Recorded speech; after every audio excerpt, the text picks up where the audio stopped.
زملائي وزميلاتي محققي ومحققات التعايش، بنكمل اليوم رحلتنا التعليمية عن كيفية تحقيق المزيد من التعايش في مجتمعاتنا. زي ما نعرف الآن أن النزاعات بتتغير بمرور الوقت، واعتمادا على ديناميكيته وكيفية تعاملنا معه يمكن للنزاع أن يتصاعد، اللي يعني أنه قد يزداد سوءا أو يمكن أن يتحسن إذا اشتغلت أطراف النزاع المختلفة بشكل تعاوني على القضايا اللي سببت هذا النزاع. خلونا نشوف مع بعض كيفية تصاعد النزاع التالي. شو قدامي يلا. اي مالك سلامك؟ ما دخلك. كم ما دخلني حق العصفورين تخصني. محمود. من صاحب المكان هذا؟ ايوه ايش فيه؟ حكى المباشر حقك ينظف الصحون احسن، انا بين احكي بنت عمي. ليلى موظفة عندي، ومثل هذه الامور ناقشها على قاص شاهي، فلو سمحتوا تفضلوا واجلسوا. انا لا جيت اجلس ولا جيت اشرب شاي، انا جيت اشيل بنتنا من المكان هذا. انا مصر انك تجلس وتشرب شاهي. كلما تقدم المشهد كلما شفنا كيف أن النزاع بيتصاعد ويكبر، ووصل إلى ذروته لما دفع وليد محمود. ولكن مش شرط أن النزاعات دائما توصل إلى هذا الحد.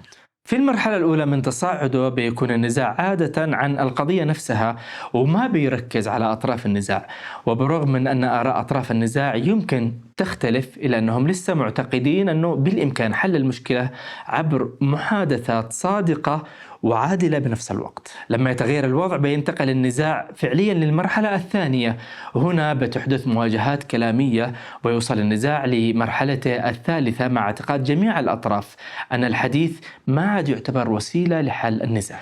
يحاول كل طرف دفع أجندته ومنع الأطراف الأخرى من الوصول إلى أهدافه عبر هذه المراحل الثلاث الأولى، لكن في الأخير بيشوف كل طرف نفسه كأنه مجرد منافس، ومع ذلك فإن جميع الأطراف لسه قادرة على حل النزاع. عشان كذا مهم جدا الاستمرار في التركيز على القضية والبحث عن الأرضية المشتركة. والنقطة المهمة جدا هنا ولازم نراعيها أيها المحققون الأعزاء والمحققات العزيزات هي الحاجة إلى أن نبدأ بهذه العملية في أقرب وقت ممكن. بالضبط لما نمرض يكون التدخل المبكر حاجة مهمة جدا عشان نقلل من الضرر مستقبلا. تتميز المرحلة الرابعة من تصعيد النزاع بالابتعاد عن القضية، وهي لما كل طرف يريد يحقق فوز على الثاني، ولما كل طرف يشوف أنه هوية الطرف الآخر أو شخصيته أو خلفيته هي المشكلة. هنا تصير القضية الحقيقية شبه ثانوية. وكمان لما نبدأ النظر للآخرين نظرة سلبية مطلقة وكأنهم سيئون أو أشرار. عشان كذا نفسر كل أفعالهم من هذا المنظور، حتى لو خطونا خطوات إيجابية نحو المصالحة مثلا ينظر إلى هذه الخطوات على أنها مجرد تلاعب، فالثقة والارتياح المتبادلان ما عادت موجودة ولا عادت ممكنة، وهذه هي المرحلة الخامسة. ولما تحرك الأطراف لتهديد بعضها البعض عشان فرض تسوية ما يكون النزاع وصل إلى مرحلته السادسة. هنا بيؤدي التراشق بالتهديدات إلى تصاعد حدة النزاع لتصبح أكثر راديكالية، وهكذا يزيد الضغط على كل الأطراف ومن كل الأطراف، ويمكن التحول لتنفيذ التهديد مش عن اقتناع بس عشان حفظ ماء الوجه. وبما أن الثقة صارت معدومة تواجه هنا الأطراف وقت أكثر صعوبة في تحويل النزاع دون مساعدة، وهنا قد يكون تدخل طرف ثالث ضروري في هذه المراحل الثلاث. لكن هنا لازم يكون هذا الطرف الثالث محل ثقة من كل الأطراف ويظل على مسافة متساوية من الجميع، وهذا اللي بيحاول نشوان يسويه في مثالنا هذا. انا صاحب هذا المكان والمسؤول على كل الموظفين والزباين. ايش سبب المشكلة اللي تشتغل هنا؟ انت كيف تسمع عن نفسك توظيف بنت تشتغلها انا؟ ليلى بنت ممتازة، ليش ما شغلهاش معي؟ ممتازة. صح ما يحق ليش اتدخل في شؤون اسرتك، بس لازم اهتم بموظفيني، وباين عليك رجل متفهم وعارف ان المشاكل تأثر على عملي. طبعا مع استمرار تصاعد النزاع تفهم كل الأطراف أنه ما في مجال للفوز، وتدرك أنها خاسرة في كل الحالات، وهذا هو الوقت اللي محتمل يصير فيها العنف الجسدي. نكون عندها قد وصلنا رسميا إلى المرحلة السابعة، وبيشوف كل طرف من أطراف النزاع إلى الآخر كأنه مجرد عدو، وما بتلاقي الأطراف أي اعتراض على القيام بأفعال تدميرية ضد الطرف الآخر حتى لو كانت محدودة في هذه المرحلة.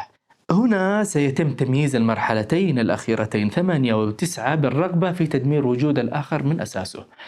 يتصاعد الصراع وسط كل طرف بحد ذاته بين تيار تدمير الآخر وتيار النجاة بالنفس، وهذا بيؤدي إلى تصاعد التوترات ويمكن إلى وجود تصدعات داخل كل طرف. يتم الوصول إلى المرحلة الأخيرة وهي المرحلة التاسعة، لما يصير الدافع لتدمير الآخر قوي جدا لدرجة أنه أهمية النجاة بالنفس تتقلص.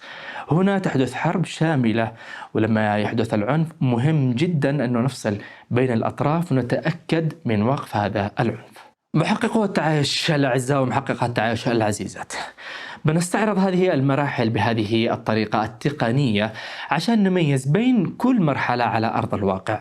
تدخل هذه المراحل في بعض ويمكن أن تختلط مع بعضها البعض، قد يكون كل طرف من أطراف النزاع في مرحلة مختلفة في نفس الوقت، وفي حين يصبح طرف من أطراف النزاع عنيف مثل وليد، قد يكون الطرف الآخر مثل ليلى لسه بيحاول ويسعى لإيجاد حل سلمي. أنا بروح مع عمي الآن وأحافظ على شغلي. شكرا لكرم أخلاقك. مع تصاعد النزاعات تصير عملية السيطرة عليه أصعب، عشان كذا أعزائي محققي التعايش وعزيزاتي محققات التعايش، خلونا نحاول أنه نحافظ على صفاء وانفتاح أذهاننا.